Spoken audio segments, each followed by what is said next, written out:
So our scheduled topic for today is about the so-called free body diagram. So a free body diagram is a useful concept that will be used frequently in our subject, statics of rigid bodies, or more popularly known before as engineering mechanics. So in other words, that a free body diagram is a graphical illustration of the forces, moments, and then reactions of a body or that of a structure, examples of which are so-called trusses and then frames. So, may counter natin yung tinutukoy natin trusses and then frames a lot until the latter part of our course discussion. So, yung tinutukoy natin free body diagram is quite a useful tool in making the necessary equations either for the determination of the force or forces, the resultant force, and then making the necessary components of moment equations. Now, to have a better understanding of how to create a free body diagram, I have prepared in this case at least 8 corresponding configurations para mas maintindihan nyo yung concept niya. Now, to begin with, let us start with this particular configuration. So sa figure natin, we have here a horizontal bar that is actually being supported by 2 kinds of support. In this case, we have here a roller, a pin or hinge, and then this horizontal bar is actually being acted upon by 2 kinds of forces. A vertical downward component of force and then an inclined force. So, what ay ng free body diagram? Kaya siya tinatawag na free body diagram is that itong body natin o itong structure natin is actually freed from the so-called supports. So, tatanggalin natin siya. Tatanggalin natin yung roller at A. Tatanggalin natin yung pin or hinge at B. So, in this case, since tinanggal natin dalawang supports, ang tendency ng pinaka-body natin dito would eventually be to move. So, in this case, para ma-prevent natin yung possible motion, papalitan natin yung tinutukoy nating supports by means of vectors. So, but first things first, ang unahin muna natin dito is yung tinutukoy nating inclined force. So, dapat nyo lamang tandaan is for as long as there is an inclined force, you should be able to break this up into its x and y components of force. So, start tayo. So, since meron tayong 85 kN of force ito, breakdown natin siya accordingly kung saan siya nagbibigay ng corresponding effect. So, ang corresponding effect nito, tinutukoy natin 85 kN inclined force is via compression. So, breakdown natin. So, ito siya. So, label natin siya as 85 of x. Naman, breakdown natin. So, label naman natin siya as 85 of y. So, ano susunod natin dito? Between the roller and then that of a pin or hinge. So, in cases na meron tayong mga supports ito, tapos mamimili kayo kung anong unahin between roller and then that of a pin or a hinge, unahin muna natin yung roller. So, pagdating sa roller, ang roller nagbibigay ng isang corresponding reaction. Tapos, definite ang kanyang direction. So, for the reaction that is actually being given off to a roller, yung reaction niya, manggagaling doon sa location ng pinaka-plane surface kung saan nakamount o merong contact yung pinaka-roller itself. So, andito yung pinaka-plane surface natin, andito yung roller. So, meaning say, ang reaction natin is manggagaling from the top, going to the bottom, or a vertical downward component of force. Ayan. So, kinakailangan yung vector na to should be made perpendicular with respect to sa pinaka-surface ng pinaka-object. So, in this case, since yung location natin dito is A, lilabel ko ngayon siya as RA. So, last one is gawa natin na corresponding reaction, yung pinaka-pin or hinge. So, pagdating sa pin or hinges, meron tayong dalawang reaction. Isang vertical, tapos isang horizontal. So, sa free body diagram, kino-consider natin yung concept called equilibrium. So, sa concept ng equilibrium, meron tayong graphical illustration of forces whose tendency is to cancel or negate each other's effect. So, pagka meron tayong horizontal, vertical sa vertical. Kung meron pa kanan, meron pa kaliwa. Kung meron tayong going up, meron tayong going down. So, in this case, kung scrutinize natin yung figure, dalawa yung makikita nating horizontal component of force. So far, yung isa, meron siyang definite direction. At yun yung 85 of x. So meaning say, ang RB of x or x component na reaction provided by RB is going to the right. So since allocation natin dito is B, lilabel ko naman to as RB of x. So ayan. So kung titignan natin, no, balance na siya. Meron tayong force that is going to the left. Meron din naman tayo dito force that is going to the right. So, meaning, wala nang tendency na yung object natin is move horizontally. So, last one is, decide na natin yung direction. Doon tinutukoy natin reaction provided by RB of y. So far, kung titignan natin, we have RA going down, we have 50 going down, tapos 85 of y is also going down. So, meaning saying, mas madaling judgment natin dito, 3 vertical downward component force, which is actually being offsetted or negated by a single force, single vector, or single reaction in terms of RB of y. So, ito yung tinutukoy nating free body diagram for this particular configuration. So, sunod na natin yung corresponding illustration natin dito. So, almost similar do sa first configuration natin except na nagkaroon ng pagbabago do sa orientation ng isang force natin. So, instead na meron lamang tayong isang inclined force, we now have 2 inclined forces. Tapos, nagbago ng location, yung locations natin ng roller. Tapos, location din naman ng pinaka-pin or hinge. So, gawa natin ang free body diagram. If we free natin siya from the so-called supports, that of a roller, mawala siya, as can be seen. And then, that of a pin or hinge, na mawala rin dito, as can be seen also, no? So, first things first, ang gawin muna natin dito is, for as long as meron kayo makikitang force that is actually inclined, you should be able to break this up into its x and y components of force. So, nagbibigay ng effect si 520 at this particular portion, so via compression. So, breakdown natin, magle-label tayo. So, since ito is 520, li-label ko ito as 520 of x. Ito naman as 520 of y. So, breakdown ko naman yung corresponding force natin dito. So, kung ito is via compression, ito naman, ang corresponding effect nito is via tension. So, binabatak itong particular portion ito. So, breakdown natin siya accordingly sa portion kung saan siya nagbibigay ng corresponding effect. So, ito is going to the left. So, since ito is 400, li-label ko ngayon to as 400 of x. So, ito naman is 400 of y. So, again, mamili tayo. Ano unahin natin? Reaction provided by the roller at B, o reaction provided by a pin or that of a hinge. So, kung mamimili na naman tayo dito, in between the two, ang unahin natin dito is yung roller kasi meron siyang definite direction. So, as for the roller, manggagaling reaction magmula doon sa plane surface kung saan nakamount yung roller. So, papunta doon sa location ng pinaka-roller self at an angle of 90 degrees with respect doon sa pinaka-mismong pinaka-plane surface. So, in this case, ito siya.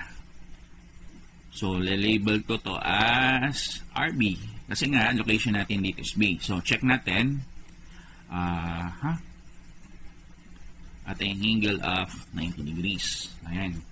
So, last one is yung tinutukoy natin pin or hinges. Again, pagdating sa pin or hinges, meron siyang X and Y. So, check natin kung madali-dali natin mabivisualize kung saan ba papunta yung kanyang corresponding direction. So, in this case, you have 3 horizontal components of force, 520 of x, and then 400 of x.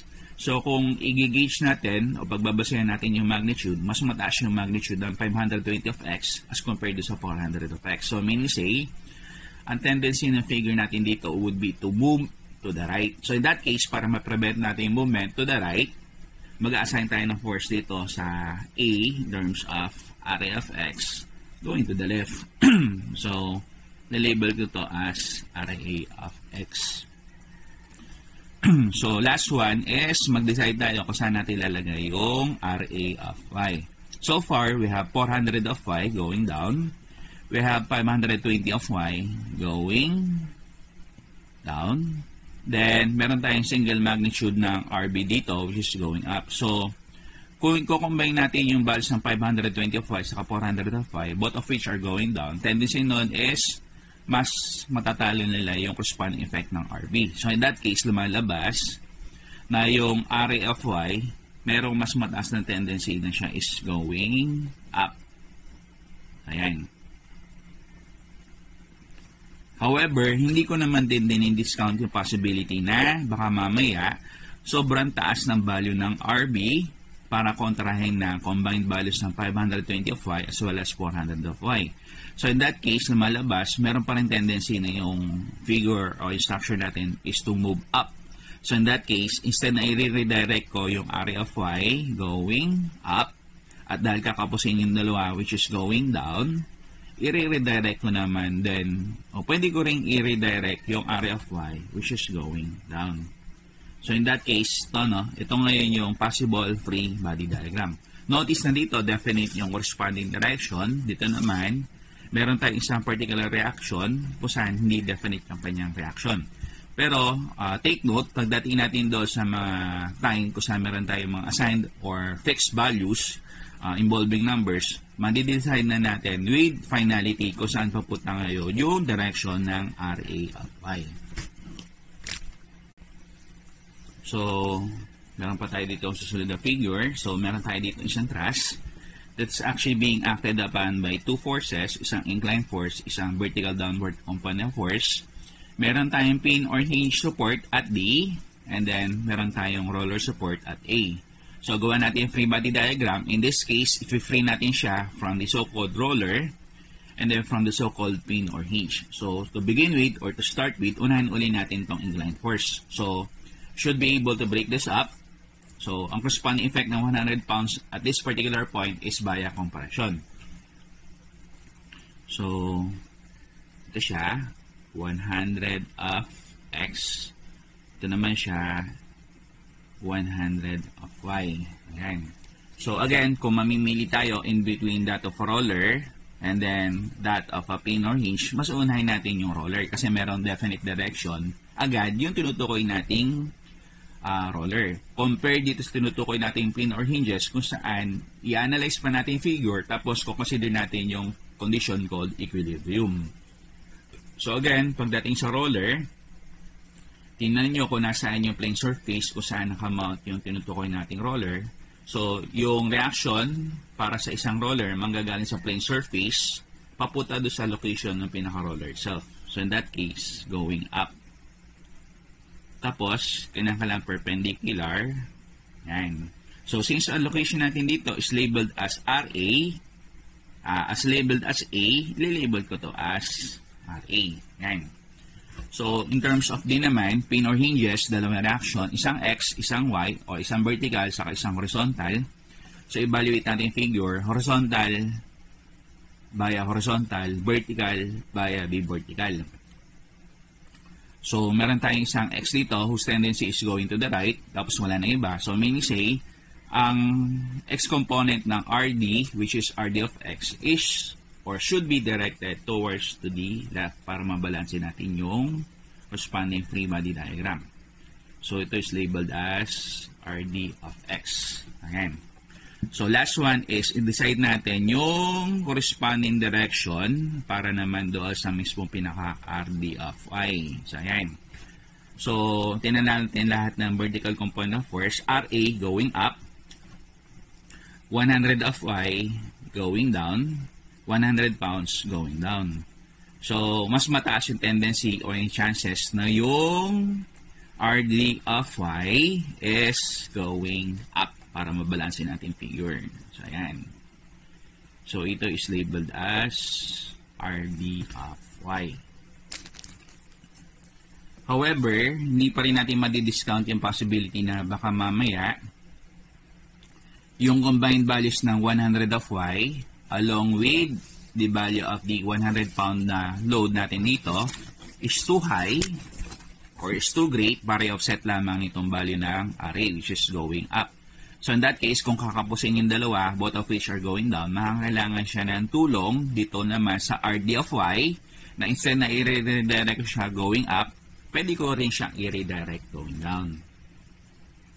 So, ito ngayon yung possible free body diagram na tinutukoy nating configuration na to. So, except for this particular location, definite na lahat yung corresponding direction ng mga vectors natin. So, next one is yung figure na to. Meron tayo dito isang horizontal bar AB that is actually being supported at two inclined plane surfaces. So, gawa natin yung free body diagram. Mawawala yung plane surface na to, yung A sa B. So, in that regard, na malabas, pag nawala yung dalawang inclined surface natin, ang tendency na tinutukoy natin bar AB would be to fall down.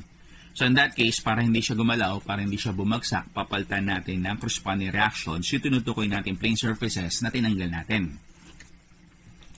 So, again, pagdating sa plane surface, kamukha siya ng roller, lumalabas, isa lamang yung reaction na ibibigay niya. At ang reaction niya, manggagaling doon sa mismo location ng pinaka-plane surface, papunta doon sa location ng mismong pinaka-object itself. So, lumalabas from this particular location, papunta doon sa object. So, inclined force siya. So, we have here an inclined reaction going in the northeast direction. Ayan. So, dapat, yung angle niya should be made perpendicular or an angle of 90 degrees. So, ganun din dito, no? So, magmula dito sa surface na to, sa location na mismo pinaka-plane surface, papunta doon sa pinaka-part ng object that is actually in contact. So, inclined reaction. So, go in the northwest direction. So, ito siya. Okay. So, again, kinakailangan perpendicular 90 degrees. So, kung ito is location A, lilabel ko to as RA. So, kung ito naman is location at B, lilabel ko to as RB. Yan. So, notice na yung figure natin, lumalabas, dalawang vertical downward component of force, dalawang inclined component of force. So, sa concept na equilibrium, kinakailangan magbalanse, vertical sa vertical, horizontal sa horizontal. Wala tayong inclined versus inclined. So, down, up, left, and right lamang. So, in this case, lumalabas, yung inclined forces natin, kinakailangan i-breakdown natin sa kanyang X and Y components of force. So, breakdown natin siya accordingly. So, ito ngayon si area of Y.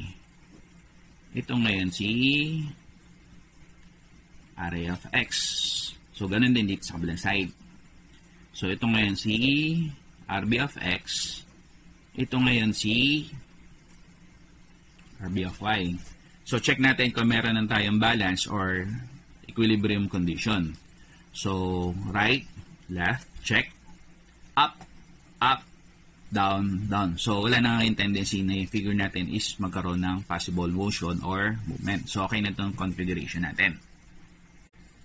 So, sunod natin yung susunod na configuration natin dito. Meron tayo isang klase ng truss dito that is supported by a roller at B and then by a pin or hinge at A. Tapos, meron tayong dalawang externally applied force, isang vertical component force, tapos isang inclined component of a force.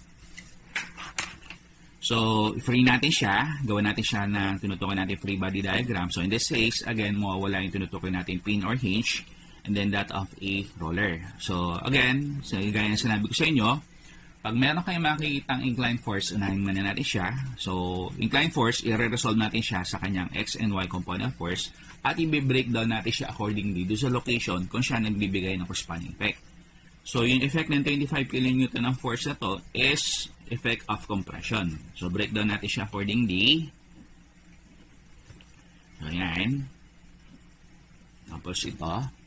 So, ito is labeled as 25 of Y. Ito naman is labeled as 25 of X. So, next na susunod natin dito. So, kung papipiliin tayo sa isang roller, sa isang pin or hinge, unahin natin yung roller. Kasi, meron na siyang definite direction. Not unlike dito sa may pin or hinge, kinakailangan, pag-aralan man natin siya, kinakailangan consider pa natin yung condition or concept called equilibrium. So, punta tayo dito sa mismong pinaka-roller. So, again sa roller, isa lamang yung corresponding reaction. So, yun ay manggagaling doon sa pinagpapatungan ng mismong pinaka-roller itself, papunta sa location ng roller itself, no? So, in that case, lumalabas, we have here a vertical upward component of force. Ayan. So, since ito is B, lilabel ko to as RB. So, sunod na natin yung RA of X tapos RA of Y. So, kung scrutinize natin yung figure, dalawa lamang yung ating horizontal component of force. Yung isa, meron siyang definite direction. Ito wala. So, mas madali-dali tayo mag-judge dito, mag-decide. So, yung RA of X natin, kung ito is going to the left, ito is directed to the right. So, balansin na siya. However, ito yung medyo tricky part. Ano? So, kung titignan natin, RB going up, 15 going up, 25 of Y going down. So, since wala pa tayong value na naka-assign dito sa RB, dalawang possible conditions o dalawang possible scenario para dito sa direction ng RA of Y. So, paliwanag ko lang. So, yung 15 going up, saka yung RB going up, if combined, baka kapusin si 25 of Y which is going down. So, in that case, pag kinapos si 25 of Y na kumukontra sa dalawang upward vertical component of force, mangangailangan siya ng tulong dito sa RA of Y. So, in that case, lumalabas na yung RA of Y natin is going down. However, there is also this possibility na baka mamaya ay sobrang taas ng value naman ng 25 of Y para kontrahin lamang ni 15 as well as ni RB. So in that case, kakapusin itong dalawa, both of which are going up para i-negate yung corresponding effect ng 25 of Y kasi depende pa rin sa value ng RB. So in that case, lumalabas na yung area of Y, meron pang isang possibility na yung area of Y natin is, instead of going down, is going up. So, ayan. So, gaya nga sinabi ko sa inyo, kung gagawa tayo ng isang free body diagram, tapos meron tayong pin or hinges, lagi natin siyang ihuli. Kasi, lumalabas, kinakailangan consider pa rin natin yung condition called equilibrium, not unlike sa ibang klase ng support. So, in this case, we have a roller support. Ito, definite in direction. However, ang gusto ko lang sabihin dito is actually ganito. Of the two possible scenarios or cases para dito sa direction ng area of Y, mas mataas yung tendency na yung direction ng area of Y, instead na going up, siya is going down. Ayan. However, hindi ko pa rin dinidiscount yung possibility na baka mamaya, yung area of Y, meron pa rin possibility na siya is going up. So, pagdating natin sa concept called equilibrium involving computations, mare-rectify na natin o madidetermine na natin with finality kung saan pupunta yung talagang direction ng area of Y. So, sunod natin yung figure natin dito. So, in this case, kung titignan natin yung figure, we have two cylinders. One is merely placed on the side of the larger cylinder. Tapos, meron tayo dito isang klase ng support. Meron tayong isang hukay dito o isang rectangular ditch para ma-prevent natin yung possible motion o rolling motion ng dalawang cylinders natin. So, in this case, kung titignan natin, yung free body diagram natin dito is not only limited to one particular illustration. So, in this case, na malabas, tatlo yung possible free body diagrams na pwede natin gawin dito. One is para sa kabuuan niya, then the other one is yung individual free body diagram, supposedly, disengage natin o paghiwalayin yung dalawang cylinders na to. So, unahin muna natin yung whole free body diagram. So, again, remind ko lamang kayo, basta't meron tayong isang plane surface, nagbibigay siya ng isang reaction, tapos definite yung kanyang corresponding reaction. So, again, kung papipiliin kayo, in between a plane surface saka pin or hinge, kung ano unahin nyo, mas uunahin natin yung plane surface kasi nga definite na agad yung kanyang corresponding direction. So, yung reaction provided by a plane surface is almost or somewhat similar din sa concept ng roller. So, nasan ba yung tinutukoy natin plane surface? So, yung plane surface natin para sa B, sa baba, yung location ng object natin nasa taas. So, in this case, magre-redirect tayo. Magdadirect tayo ng reaction magmula doon sa location ng plane surface papunta doon sa cylindrical object itself. So, since ito is B, lilabel ko to as RE. RB pala, rather, no? So, kinakailangan, ang angle niya is perpendicular or at an angle of 90 degrees. So, ganun din dito. Yung plane surface natin sa gilid, so, meaning, mapoprovide na reaction yung plane surface papunta doon sa mismong pinaka-cylindrical object. So, in that case, ang reaction natin para sa RA o para sa A, which is labeled as RA, is directed going to the right. So, again, it should be made perpendicular or at an angle of 90 degrees. Label ko to as RA. Yan. So, last one, again, hindi pala last one, no? Consider natin yung plane surface naman, plane vertical surface naman dito sa may D. So, pag tinanggal natin to, ang tendency ng smaller cylinder natin is magro-roll siya going to the right. So, in this case, pag tinanggal natin yung plane surface D, kinakalampalan na natin siya ng corresponding reaction. So, yung reaction, manggagaling dito sa side na to, papunta doon sa mismong pinaka-cylindrical object. So, yung reaction natin is directed to the left. Tapos, since yung location natin dito is D, lilabel ko to as RD. So, ito is at an angle of 90 degrees. So, to complete the corresponding free body diagram, huwag niyong kalimutan, meron tayong weight. So, weight is always considered to be a vertical downward component of force. Tapos, lagi natin siyang ilolocate sa kanyang tinutukoy na center of gravity. So, para sa figure natin dito, such as a circle, ang center of gravity niya makikita sa pinakagitna or midway. So, ito yung center of gravity. Ito yung center of gravity. Mag-project tayo ng downward vector dito. Lilabel ko ito ngayon as 200 pound. Ito naman, downward vector, lilabel ko naman to as 400 pound. So, check natin kung gagalaw. Left, right. So, wala na ngayon tendency na mag-move yung tinutukoy natin configuration horizontally. So, RB going up, 400 going down, 200 going down. So, meron tayong idea ngayon dito na yung RB natin is equivalent to 600 pounds. Ayan. So, yun na ngayon yung tinutukoy natin free body diagram para sa kabuuan ng figure natin. So, gawa natin ngayon ng separate or individual free body diagrams yung dalawang cylinders natin. So, unahin natin tong larger cylinder. So, gaya lang natin nandun. So, meron tayong plane surface. Yung plane surface na to, magbibigay siya ng corresponding reaction. Magmula doon sa pinaka-location ng plane surface, papunta doon sa object in contact. So, in that case, lumalabas going up. And the-label ko to as RB kasi location natin dito is B. So, it should be made perpendicular or at an angle of 90 degrees. So, ganun din dito. So, magmula doon sa location ng pinaka-vertical surface, papunta doon sa object in contact. So, magmula sa left, papunta doon sa mismo pinaka-right. So, lilabel ko to as RA. So, again, make sure natin ito is at an angle of 90 degrees. Ayan. So, meron tayong weight. Yung weight natin is a downward vertical component of a force. Ayan yan. So, ito naman is 400 down. So far, kung titinan natin, medyo kulang pa. Paano kulang?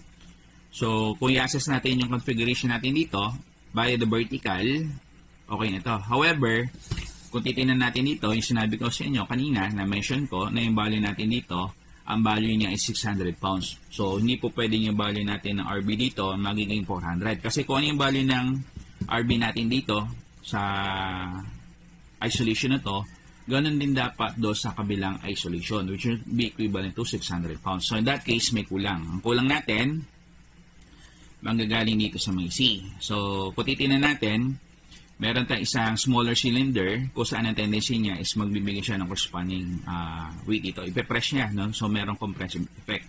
So, ang gagawin natin dito is connect natin yung pinaka-center ng pinaka-larger cylinder papunta doon sa pinaka-center ng smaller cylinder.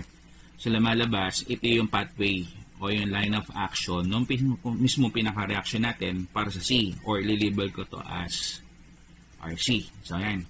So, since yung effect nito, smaller cylinder, papunta dito sa larger cylinder is via compression, lumalabas na yung direction ng RC natin is an inclined force or an inclined direction going in the southwest direction. So, kaya assess natin yung configuration natin dito, meron tayong ngayon makikita isang inclined force. So, gaya sinabi ko sa inyo before, basta meron tayong inclined force, you should be able to break this up into its x and y component force. So, breakdown natin siya accordingly. Ito is RC of x. Ito naman is RC of y. So, in this case, balance na yung figure. So, yung RB, nag-iisa, going up. Kinokontra ng dalawang force, going down. So, dito naman, yung RB, may idea tayo ng 600 pounds. So, kakapusin yung value ng 400. So, mangangailangan siya ng tulong dito sa RC of y. So, kung dito sa RB na to, na-anticipate natin ang value niya 600 pounds, ganun din dapat dito sa RB dito. So, ang value niya should still be at a value of 600 pounds. So, lumalabas, meron tayo ngayon na idea na yung RC of y natin dito should be equivalent to 200 pounds. So, okay na ngayon yung free body diagram natin for this particular isolation or configuration. So, to complete, yung tinutukoy natin free body diagram dito sa smaller cylinder, gaya ng ginagawa natin, basta't meron tayong isang plane surface, magbibigay siya ng isang reaction, magmula doon sa plane surface, papunta doon sa object na merong contact. Ayan. So, since ito is D, lilabel ko ito ngayon as RD. So, since meron tayo ngayong weight, hanapin natin sa center of gravity. So, para sa bilog o para sa circles, ang center of gravity niya is located midway o nasa gitna. So, 200 pounds. Ayan. So, notice na in this case, no, nawala ngayon yung larger cylinder. So, kung mawawala yung larger cylinder, ang tendency ng smaller cylinder natin, babagsak o magro-roll over siya to the left. So, in that case, nagbibigay ng corresponding reaction or force itong location ng larger cylinder natin towards the direction of the smaller cylinder. So, ito yung pathway niya.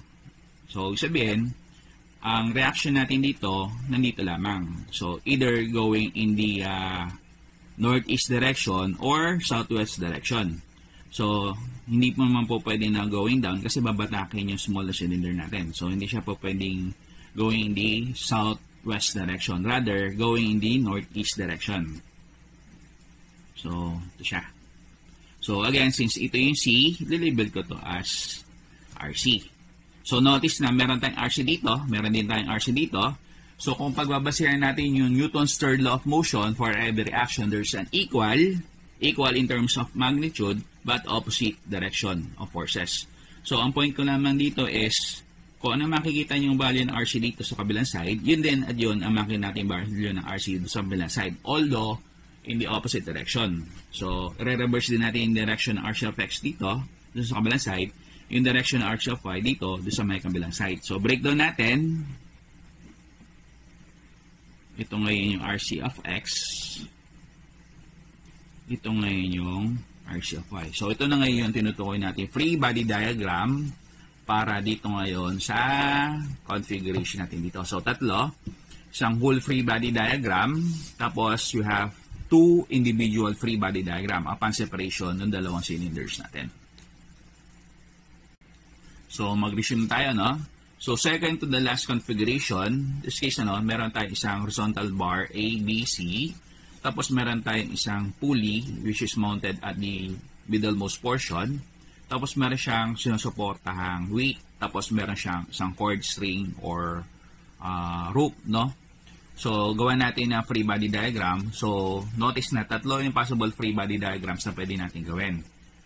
Para sa kabuuan, yung whole free body diagram, tapos yung individual free body diagram. So, unahin muna natin yung whole free body diagram. So, in this case, unahin muna natin yung corresponding weight. So, ang weight is always considered to be a downward vertical component of force. So, lalagyan lang natin ng corresponding arrowhead. So, going down. So, lilabel natin siya as 200 pounds. Tapos, yung weight natin na to is ably supported by this rope. So, dapat natin tandaan na basta't meron tayong rope, yung rope is always subjected to the force of tension. So, yung direction na mismong pinaka-arrowhead niya is going in the opposite direction doon sa location kung saan natin sinusuportahan yung weight. So, lumalabas, ang direction na mismong pinaka-rope natin is going in this particular direction. Ayan. So, hindi naman po pwede na yung direction ng mismong pinaka-rope natin. Instead na going in the northwest direction, is going in the southeast direction. Kasi ang tendency, no, malalaglag yung tali along with doon sa susuportahan ng weight. So, ayan. So, kung i-evaluate natin yung figure so far, meron tayo ngayon ditong isang inclined force. Gaya ng sinabi ko sa inyo, kung meron mang tayong tinatawag na roller, inclined force, tapos ay pin or hinge, pwede natin unahin yung inclined force, i-breakdown natin siya, or pwede din natin unahin yung mismong pinaka-roller kasi meron siya mga definite direction. So, huhuli natin palagi yung tinutukoy nating pin or hinges. So, in this case, unahin natin yung inclined force, i-breakdown natin siya. Ayan. So, kung ito is 200 at common yung tension, lilabel ko din to as 200 pounds. So, kung ito is 200, ito yung lilabel ko to as 200 of x. Ito naman, lilabel ko siya as 200 of y. Ayan. So, sundan natin yung tinutukoy natin roller. Pagdating sa roller, isa yung kanyang corresponding reaction, manggagaling doon sa location kung saan nakamount yung roller, papunta doon sa location ng roller itself. So, with that being said, ang reaction niya is going up. Ayan. So, an angle of 90 degrees. Tapos, again, since yung location natin dito is labeled as C, lalagay ko siya as RC. So, ihuli na natin yung pin or hinges, isang X, isang Y. So, kung i-assess natin yung corresponding configuration, lumalabas na itong 200 of X natin dito, ang kukontra sa kanya is yung RA of X natin dito. So, with that being said, yung RA of X natin dito is directed to the right. Yan. So, last one is yung tinutukoy nating RA of Y. Yan. RA of Y. So, assess natin, no? So, vertical sa vertical. So, RC going up, 200 going down, 200 of Y going up. So, dalawang possibilities natin dito. Ano yung dalawang possibilities na yun? So, lumalabas, in between 200 of Y saka 200, mas mananaig yung 200. Kasi itong value ng Y, pabababain niya yung actual value ng 200. So, lumalabas ngayon, mas mananaig yung 200 pounds natin going down. So, mangailangan ngayon ng tulong yung tinutukoy nating RC. So, lumalabas, yung area of Y natin is going up. However, hindi ko pa rin naman din discount yung possibility na baka mamaya, since yung 200 pounds natin, mas mananaig kumpara doon sa 200 of Y, ang tendency ng figure natin so far is to go down. Lumalabas, baka mamaya sobrang taas naman ng value ng RC para kontrahin lamang ni 200. So in that case, yung area of Y, instead na i-redirect ko going up, andun din yung possibility na mangangailangan siya ng tulong dito sa mangangailangan pala ng tulong yung 200. So in that case, dalawang yung possible direction ng area of Y natin. Yan. Pwedeng yung direction ng area of Y natin is going down. Although, kung pagpipiliin tayo dito, no, mas mataas yung tendency o yung chances na yung direction ng area of Y natin is going up rather than going down. Gaya nga sinabi ko sa inyo before, pagdating natin sa concept called equilibrium, kung saan meron tayong mga numerical values, madidetermine natin with finality kung saan ba papunta ngayon yung corresponding direction ng isang particular reaction. So, gawa naman natin ng separate free body diagrams, yung mga corresponding parts. So, unahin muna natin itong part kung saan meron tayong pulley. So, again, basta't meron tayong weight is always considered to be a downward vertical component of force. So, maglalagay lamang tayo dito ng downward arrowhead. So, since meron tayong tali, yung tali is always subjected to the force of tension. So, yung direction ng pinaka-arrowhead niya is opposite the direction of the location of the weight na kanyang sinusuportahan. Ayan. Tapos, yung tension natin dito sa tali na to, all throughout is said to be constant or the same. So, yung 200 pound na weight na to, nagkukos siya ng tension na 200 pound din. Ayan. So, kung i-assess natin ngayon yung corresponding configuration, meron tayo ngayon dito inclined force. Again, be-breakdown natin siya sa kanya x and y component of force. Ito is 200 of x. Ito naman is 200 of y. Ayan. So, notice natin sa may B, merong butas, meron tayong slot kung saan papasok natin yung pinaka-pin.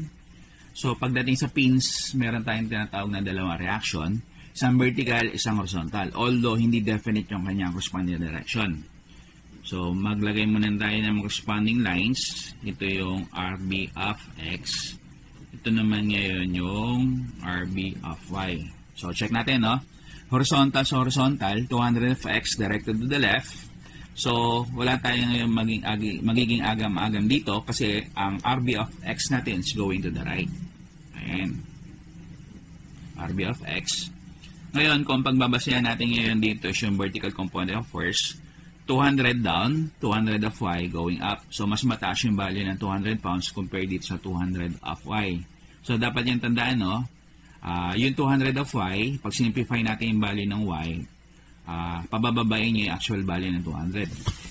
So, lumalabas ngayon na mas mataas ngayon yung value ng 200 compared sa 200 of Y.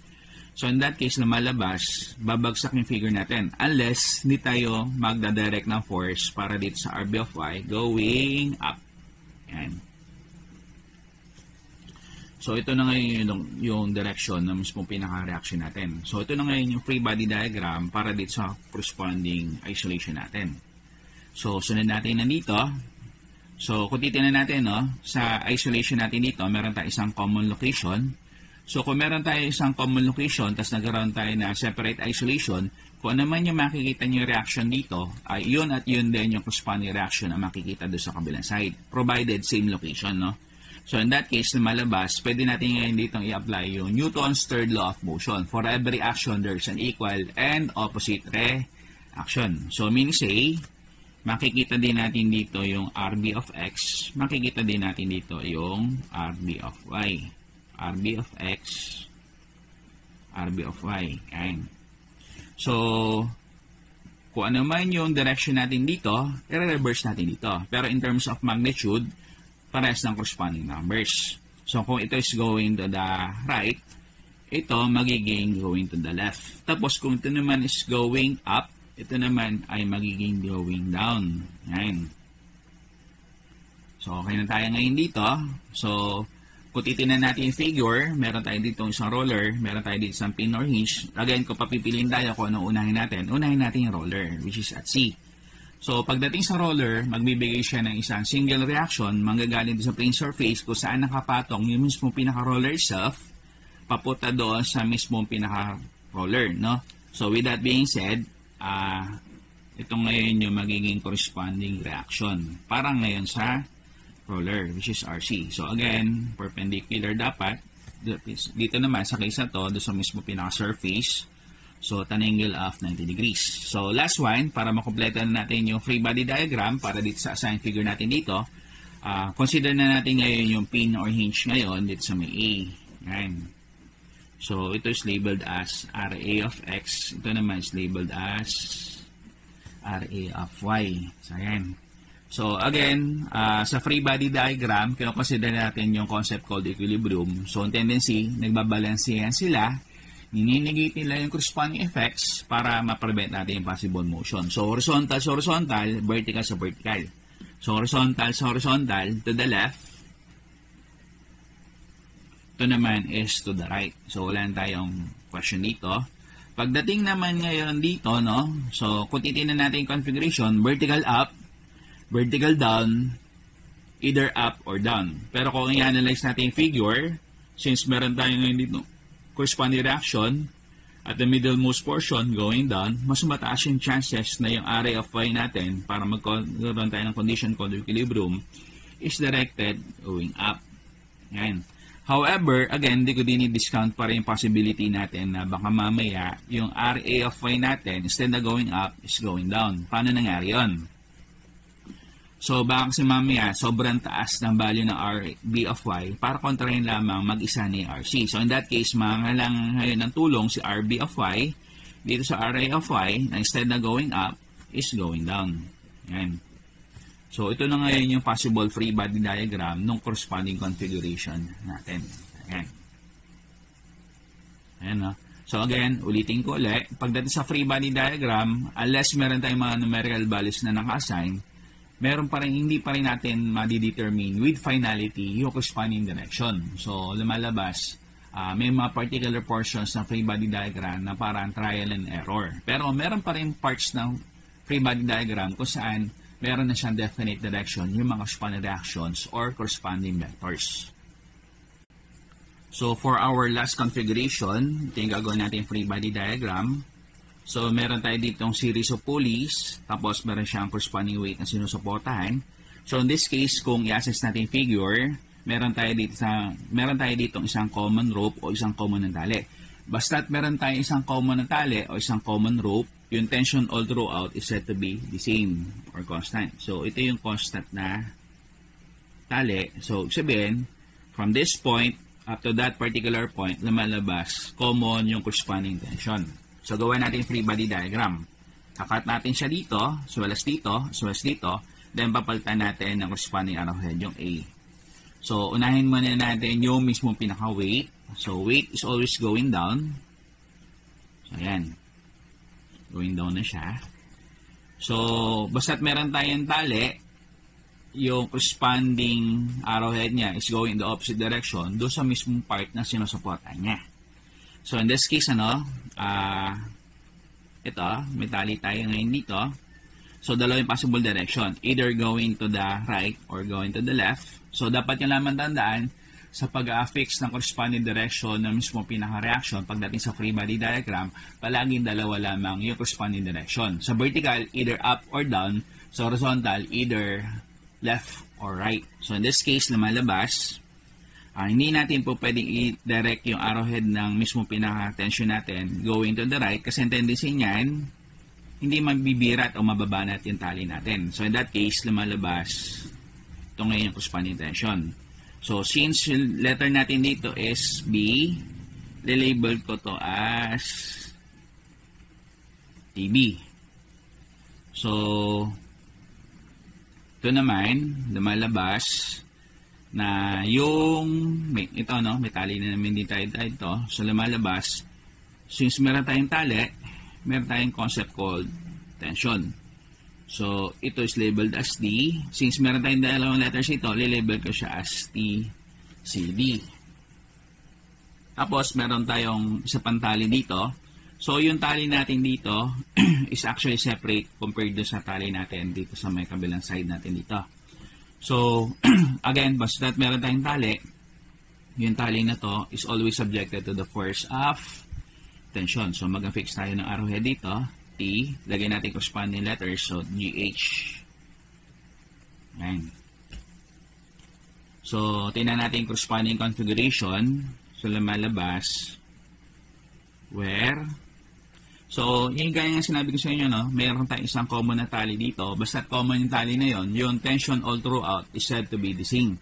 However, may encounter natin difficulty dito, lalo na pagdating sa computation, is baka mamaya malito tayo doon sa paglalagay ng mga corresponding value. So, in this case, kung lumalabas na iba-iba yung corresponding labels natin, pero isa lamang yung corresponding value natin, malilito tayo. So, in that case, it is actually much better na gumamit na lang tayo ng isang common letter, common symbol, to represent all these corresponding tensions na pare-parehas. So, in this case, lumalabas na yung TB compared sa TBC, compared sa TCD, compared sa TDE, ay equal. Kasi isang common tali lamang siya eh. So, ayan na. So, in this case, papalitan natin siya ng isang common letter. Papalitan natin siya in terms of T. So, yung TB na to, magiging T. Tapos, itong TCD na to, magiging T. Yung TGH na to, hindi ko siya po pwedeng palitan ng T kasi nga, ibang tali naman siya. So, i-complete na natin yung full free body diagram natin dito. So, notice na sa side na to, meron tayong inclined force. Gaya ng sinabi ko sa inyo, for as long as meron tayong inclined force, you should be able to break this up into its X and Y component of force. Ito ngayon yung TGH of X. Ito ngayon yung TGH of Y. So, ito na ngayon yung tinutukoy nating free body diagram. So, pagpatuloy lang natin yung concept called free body diagram. So, sunod natin itong corresponding example natin dito. So, other than yung tinutukoy natin yung free body diagram para doon sa whole configuration, pwede tayong gumawa pa rin ng individual free body diagrams. So, in this case, kakat natin itong portion na to, spec dito. So, makikita natin yung figure na to. So, in this case, ito na siya, no? Ito na siya. Which is ito. Kakat natin siya dito. Saka ito. Saka ito. Ito na ngayon yung corresponding free body diagram. So, meron tayong tali. Basta't meron tayong tali, it is always subjected to the force of tension. So, in this case, papalayo doon sa sinusuportahan niya. So, dalawa lang yung direction ito eh. Either going up or going down.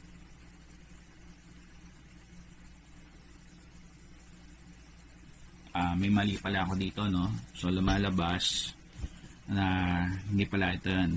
Sorry, no? Ang equal lamang pala dito is you have TB, you have TBC, you have TC, then finally you have TCE. Ibang tali pa pala itong tinutukoy nating CD. So in this case, ito is still labeled as TCD. So dalawa yung corresponding direction ng tali natin dito, either going up or going down. So in this case, basta't meron tayong tali, kinakailangan mabira siya, mabanat. So, ano ba siya? Yan. So, location natin ng pulley dito is C. So, ito is labeled as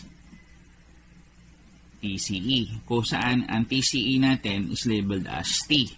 Ito naman is labeled as TBC. So, B, tapos ito is C, TBC. Kung saan, again, since common yung tali natin dito, palitan natin siya ng isang common letter. At yung letter na yun na gagamitin ko is only T. Ayan. So, i-breakdown na natin siya accordingly. So, since meron tayong inclined reaction dito, in terms of T, i-breakdown natin siya accordingly. So, ito ngayon yung TX, ito ngayon yung TY. Ito ngayon yung TY ulit, tapos ito pa rin yung TX. Ayan. So, in this case, ito na ngayon yung corresponding free body diagram natin for this particular configuration. Ayan. So, gawa natin ng separate free body diagram naman.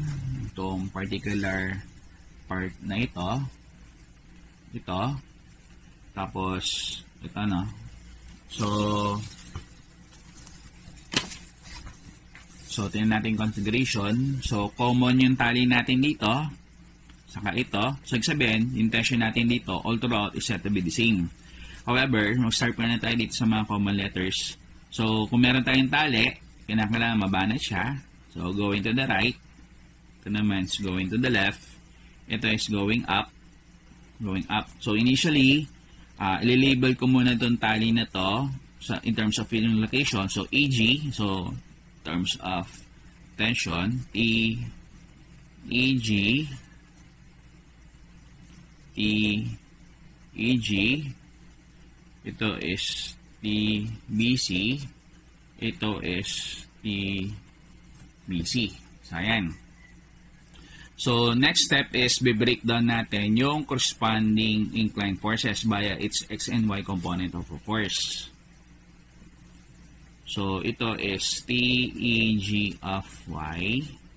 Ito naman is TEG of X. O rather, sorry no, ulitin ko ulit.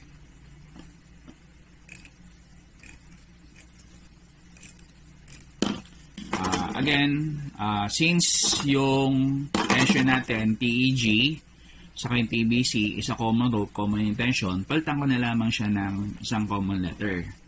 So, TEG, in this case, so TEG,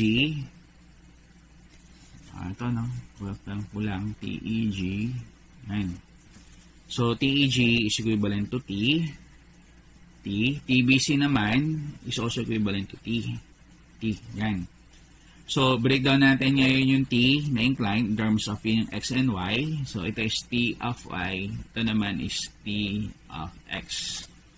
So, in this case, no, lumalabas, i-breakdown natin itong inclined force. So, ito pa rin is labeled as TY.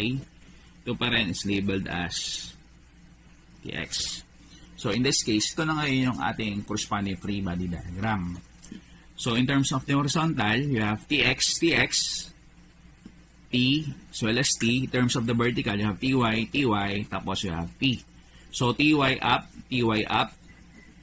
P going down. In terms of the horizontal, T, in this case, going to the right. TX, in this case, ng T is going to the right. Right. Left yung TX dito, tapos left pa rin yung T natin dito. So, na-maintain na pa rin natin yung concept called equilibrium. So, gawin pa uli natin ng corresponding free body diagram, itong particular portion natin dito. So, isolate natin yung figure na to. Ito yung maging corresponding free body diagram niya. So, unahin pa rin natin, since meron tayong weight is always considered to be a downward vertical component of force. Yung tali is always subjected to the force of tension. Again, dalawang possible direction, either going up or going down. Ito naman either going to the right or going to the left. So, hindi natin po pwedeng indirect to going down at hindi rin natin to po pwedeng indirect going to the right kasi ang tendency nito, hindi natin mababanat yung tali. So, in that case, babagsak or gagalaw yung figure. So, in that case, lumalabas, ito siya. So, since itong part na to, since yung part na to, which is ito, is a different rope compared to this EG, lumalabas, hindi ko po pwedeng palitan yung EG of H as T. So, le-left out ko na lang muna siya, o le-left ko na lang siya as TGH. So, ito naman, location is E as well as G. So, le-label ko siya as TEG. So again, kung babalikan natin yung corresponding configuration, yung tali natin dito is common all throughout. So, kung common yung tali all throughout, it is actually subjected to the same kind of tension. So, lumalabas yung TEG natin dito, pwede kong palitan in terms of T. Yan. So, which is kamukha din nandito, no? So, T, tapos T. So, last one, para makomplete na natin finally itong free body diagram, kung consider na natin yung concept called equilibrium. So, breakdown natin accordingly. So, hindi natin pwedeng palitan in terms of T. So, as is lamang siya. So, you have TGH of Y. Ito naman is TGH of X. Ayan. So, ito na ngayon yung tinutukoy natin free body diagram. Down, up, right, tapos left. So, na-maintain na natin yung concept called equilibrium. So, meron pa tayong ibang possible free body diagrams, no? So, in this case, ang gagawin natin, kakat natin siya dito, as well as dito. So, in this case, ito na ngayon magiging resulting isolation natin. So, basta't meron tayong tali, yung tali is always subjected to the force of tension. So, lumalabas ngayon na itong tali natin dito, which is labeled as CD, is nagawin natin TCD. So, ito is going up. So, nabalanse na natin yung concept called equilibrium. Meron tayong going down, meron tayong going up. So, ito, dalawa lang, ano? So, either going to the right or going to the left, either going to the left or going to the right. So, sa concept ng tali, kinakailangan baba na siya. So, with that being said, ito is going to the right, ito naman is going to the left. So, balance na. So, isang right, ito isang left. So, wala nang possibility na magkaroon ng movement yung mismong pinaka-structure o yung mismong pinaka-setup natin horizontally. So, label na natin siya properly. So, kung pagbabasahin natin yung previous free body diagrams na ginawa natin dito, itong TEG, pilitan ko siya as T. So, lumalabas, ito is T. Tapos, itong ABC natin dito, pinalitan ko siya as T. So, instead na ito is label ko siya as TBC, pwede ko siyang palitan ngayon as T. So, in this case, ito na ngayon tinutukoy natin free body diagram. So, yung last free body diagram na gagawin natin dito is actually ito, no? So, lumalabas na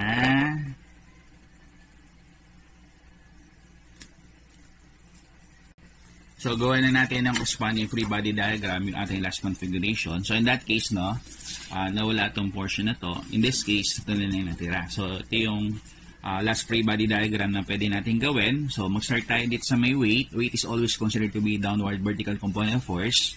So, maglalagay lang tayo dito ng isang arrowhead going down. Ito naman, maglalagay tayo ng corresponding arrowhead going up. So, ito, tali, no? Again, dalawa yung possible direction, either going to the right or going to the left. Ang tendency, pag nidirect ko siya going to the right, hindi natin mababanid yung tali. So, maglulose siya, gagalaw yung figure. So, instead na i-redirect ko siya going to the right, ilalagay ko siya going to the left. So, same thing din dito. So, kinakala opposite direction sa isang tali, no? So, para siya is mabalat o mabirat. So, ganun din dito. So, in this case, dalawang possible direction, either going down or going up. So, hindi po pwedeng going down kasi ang tendency nito, gagalaw yung tali, mag-move siya dito, babagsak yung corresponding configuration. So, lilabel ko siya in this particular direction. So, next step natin dito is to break down yung mga inclined forces natin. So, isa, dalawa, tatlo. So, break down natin siya accordingly. Yan, yan, yan, tapos yan, yan, tapos yan. So, label na lang natin siya properly. So, gayahin na lang natin yung ginawa natin previously. So, itong portion na ito is labeled as PBC, or in this case, label ko na lang siya as T. Yan. Tapos, itong part na to, kung titignan natin dito, is labeled as TBC, pero since common yung tension, pinalitan ko siya as C, or as T pala, rather, no? So, ito is T. So, sa pagkaka-breakdown natin, lagay na natin mga corresponding labels. So, ito is TY. Ito naman is TX. So, kung titignan natin yung corresponding configuration natin dito, it is labeled as TEG.